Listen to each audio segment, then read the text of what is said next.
राजा पटसोनी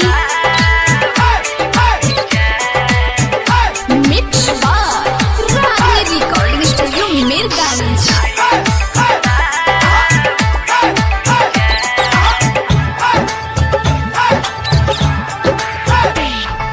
जाई सुगना उड़ी उड़ी जाए हमरा सनम के बतायाब।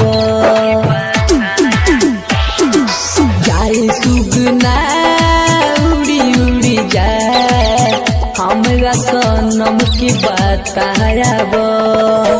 अभिनव है दिलवा में बाड़ी, अभिनव है दिलवा में बाड़ी, दिल के दर्द सुनायाब, दिल के दर्द सुनायाब।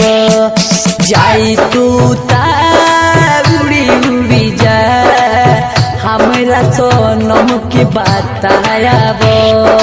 जाई तो उड़ी उड़ी जाए हमरा सनम के बतायाब। डीजे मिठू राजा पटसोनी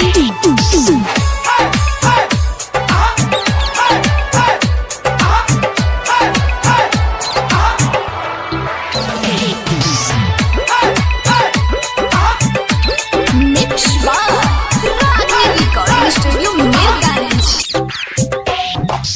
उनका बिना हम जी के का करो का कहीं नहीं ओई है आस धर, का कहीं नहीं ओई है आस धर।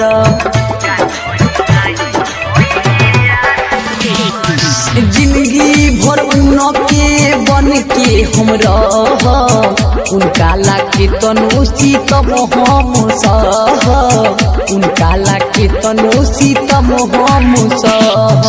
उनका बिना हम तड़पत बानी, उनका बिना हम तड़पत बानी, हाल हमार तू सुनायाब।